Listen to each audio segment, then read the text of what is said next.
So tomorrow, I'm 10 years sober. And I wanted to share in this meeting today because this is the first meeting I came to 5 years ago when I was released from prison. So I was released from prison July 12th, 5 years ago, 2017. So this week is an interesting week. So tomorrow's my 10-year sobriety. It's also my arrest date.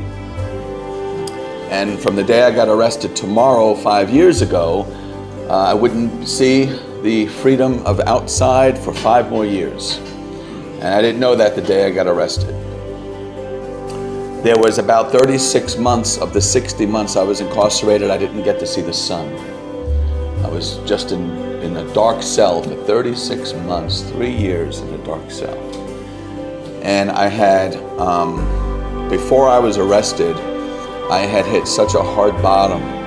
Alcoholism destroyed my career, my reputation, destroyed my morals and values.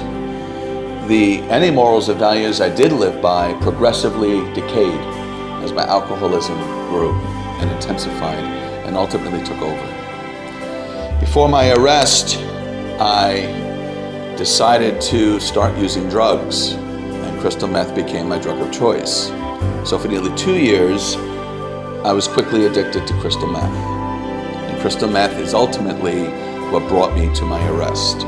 Now, it wasn't the drugs that brought me to my arrest, it was my behaviors. I had absolutely no morals, no values, exceedingly selfish, 100% destructive of my own life, my family, my friends, my reputation. My reputation went from local fame to local and national humiliation. My behaviors were at a state of morals and values that were animalistic. Before I reached that bottom and got arrested, I had years of success, years of money. I mean, I would go out to restaurants and people would come over and interrupt me for my autograph. I was in international fitness magazines. I had a decent amount of money. I owned home and cars, but I was an alcoholic, and my alcoholism was very, let's just say I was functioning for quite a long time. And even though I was functioning and seemingly appeared successful and happy and content, that was all the facade. There really was none of that inside. Long before my reputation was destroyed, long before I ended up bankrupt, sleeping on park benches and on friends' couches, I felt a self-loathing and an inferiority that was so painful to endure. But I became so accustomed to all the masks I was wearing of confidence and conceit and success that there came a point where I believed I was those things on the outside of me, the house, the cars, the career, the money, and I didn't have any idea really who I was anymore. Not only did I wear so many masks, I didn't know who I was, which I say all the time. I think from a lot of alcoholics and drug addicts I know, and even people that aren't, the world is a huge masquerade ball of masks. And I used to always judge my insides by everybody's outsides, until I learned that a lot of people's hearts are breaking. A lot of people are really broken because we don't walk around showing that, and who's going to walk around talking about the pain I'm in? When I was in alcoholism and drug addiction, I hid everything. But what had happened was there was no hiding anymore, because really when I lost all my morals and values, I lost my career and I was humiliated, there was no more hiding really who I became. You know, I used to say that I became a bad person, but innately I was always a good person, a God-centered person. I was always connected to God, and I was always whole, but I just didn't know that because I lived in my ego. I lived in that ego that tells me everything I need is outside of me. Everything I need to be whole and fulfilled and content is in the money, the drugs, the sex, the alcohol, the bigger house, the nicer car, etc. So I defined myself by those things for so long that I just lost who I was. Alcoholism was an interesting thing for me because when I first came in the rooms in 2002, and it took me 10 years in the rooms. Now, I was out of the rooms a lot too. I would come in basically, vomit to all of you, and then leave. And then come back in, vomit, and then leave, like vocal vomit. But I certainly 100% did not want to be you guys. No, I did not want to be an alcoholic. Being an alcoholic meant that I'm weak. It's a shameful thing to be an alcoholic. I was too prideful to be what you people are. So my sponsor, I have a sponsor since 2002, so 20 years now. His name is Tony. Love the man. I was down in West Palm Beach, that's where he lives, a couple of weeks ago, and we went out to a beautiful lunch, and I cried several times with this man because he saved my life. He gave me suggestions for 10 years. I filed them, but I didn't take them. I filed those suggestions, but I simply just took all my suggestions. My suggestions was the way to go. And, when he gave me his suggestions, he would predict the outcome of my suggestion. And seriously, it was uncanny. This man, how he knew the outcomes of every one of my suggestions was unbelievable to me. And it was repetitive because every suggestion that I took of mine, he would continue to tell me the outcome, and I wouldn't believe it for years. And he watched my demise.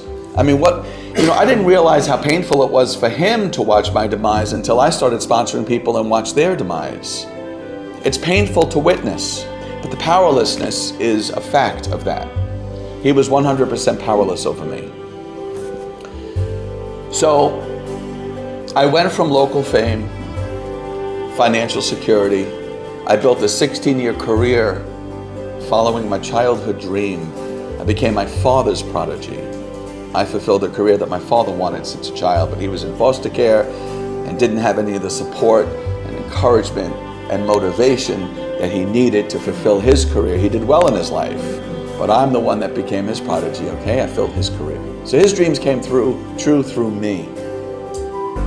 And that meant a lot to me to make my dad happy with that. My parents were very supportive and encouraging of me. There's no alcoholism in my family. There's no drug addiction in my family. So certainly my genetic background didn't show that I would be an alcoholic or a drug addict. And I was way too successful and prideful, too good looking, and I did fitness modeling. I had too many abs to be an alcoholic. This was not me. And my sponsor would tell me, he would ask me actually, do you think that maybe you're an alcoholic? He asked me that question dozens of times through the years. Do you think maybe you're an alcoholic? Now he knew I was, but I just know. I know I abuse it, but I came into the rooms because I wanted to learn how to live with drinking. I wanted to learn how to live doing the things I wanted to do. So I'm going to kind of take some stuff so I can grow a little, but I wanted to keep doing what I wanted to do. I'm multi-addicted. I certainly 100% have that obsessive compulsive disorder where I obsess and become compulsive of a lot of things that make me feel good. I was one of those that was addicted to pornography, sex, drugs, alcohol, anything that made me feel good. Anything that gave me a sense of being important. I was relationship addicted. I loved being in relationships. I could not be alone for 5 minutes because I valued who I was as a human being by having someone value me. And if someone wasn't with me, I didn't want to be with me. If I had an acquaintance or some person in my group that didn't like me, I put every effort in to make them like me. I would kiss their ass and wonder, why don't you like me? Like, what is that? Because if I'm not liked, I'm certainly not valuable because I felt that way on the inside. So I needed the value on the outside. And I got that seemingly through sex and relationships, valued and loved and nurtured. And somehow my brain wired together that sex made me feel loved and nurtured. And when I drank, it made that more intense. And the drugs made that even more intense.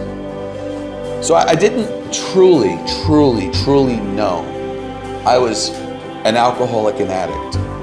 Now, I knew I had a problem, and that's why I came in the rooms in 2002, because I knew I had a problem. Not an alcoholic, not like you guys, but yes, I have a problem. I mean, I read all the self-help books and all the psychology books and researching how to control the brain and did for years. It was a hobby of mine and I actually liked it. I took in a lot of knowledge, but it didn't mean anything. I had absolutely no application of any of that knowledge. When I realized I was truly an addict and alcoholic, it took me to calling my sponsor one day when I had a pipe in my hand and I so wanted to stop smoking. And he told me to smash the pipe on the ground with a brick and then go to a meeting.